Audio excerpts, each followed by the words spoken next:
পরিতোষ বাড়ির নরক নন্দিনী উপন্যাস অবলম্বনে নির্মিত হয়েছে সিনেমা নন্দিনী। গেল বছরের ২ আগস্ট প্রেক্ষাগৃহে মুক্তির কথা ছিল সিনেমাটির, কিন্তু সে সময় কোটা আন্দোলন ঘিরে দেশের উত্তাল পরিস্থিতির জন্য পেছানো হয় সিনেমাটির মুক্তি। এরপর বছর কেটে গেলেও সিনেমাটি মুক্তির কোনো খবর জানানো হয়নি। সিনেমাটির পরিচালক সোয়াইবুর রহমান রাসেল সমকালকে নতুন মুক্তির তারিখ জানালেন।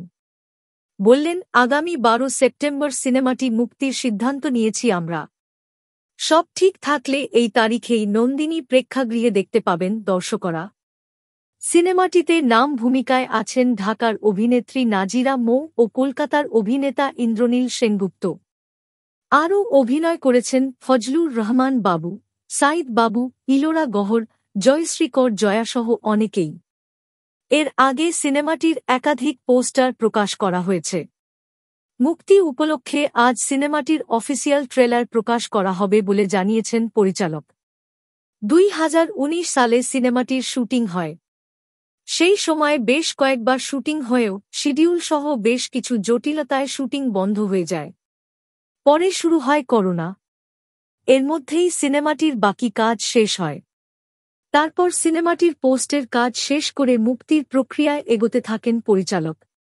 ২০২৩ সালে সিনেমাটি সেন্সর পেলেও পরবর্তী সময়ে নির্বাচন ও রাজনৈতিক পরিস্থিতির কারণে মুক্তির সিদ্ধান্ত থেকে পিছিয়ে যায়। পরে চলে আসে ২ ঈদ। সে সময় পরিচালক জানিয়েছিলেন, সিনেমাটি মুক্তির জন্য ভালো একটি সময়ের অপেক্ষায় আছে। পরে ২ আগস্ট মুক্তির ঘোষণা দিলেও সে তারিখেও মুক্তি সম্ভব হয়নি। প্রথম সিনেমা নিয়ে পরিচালক সোয়াইবুর রহমান বলেন, আমরা এখন থেকে ট্রেলার, গানসহ সিনেমাটি নিয়ে নিয়মিত প্রচারে থাকব। সেভাবেই আমরা এখন প্রস্তুত। কারণ মুক্তির শিডিউল নিয়ে নিয়েছি। এখন আর হাতে বেশি সময় নেই। এর মধ্যেই আমরা দর্শকরা কাছে পৌঁছাতে চাই। আমরা চাই সিনেমাটি দর্শক হলে এসে দেখুক। এজন্য প্রচারণার বিকল্প কিছু নেই। সিনেমাটি নিয়ে নির্মাতা আরও বলেন, নিয়তির কাছে বারবার পরাজিত হয়েও হার না মানা এক সংগ্রামী নারীর গল্প নিয়ে নির্মিত সিনেমা নন্দিনী। রাসেল নাটক ও টেলিফিল্ম বানিয়ে পরিচিতি পেলেও নন্দিনী তার প্রথম সিনেমা। এ সিনেমায় ৫টি গান শোনা যাবে। জাহিদ আকবর ও পরিতোষ বাড়ির কথায় গানগুলোয় কণ্ঠ দিয়েছেন ইমরান মাহমুদুল, নাজমুন মুনিরা, ন্যান্সি, কোনাল, সালমা আক্তার, কাজী শুভ এবং স্বরলিপি দোলা। চোরাবালি সিনেমার মধ্য দিয়ে ঢালিউডে অভিষেক ঘটে ইন্দ্রনীলের। সবশেষ তিনি অপু বিশ্বাসের বিপরীতে সম্রাট সিনেমায় অভিনয় করেছিলেন। এবার নন্দিনী সিনেমায় থাকছেন অন্যতম মুখ্য চরিত্রে।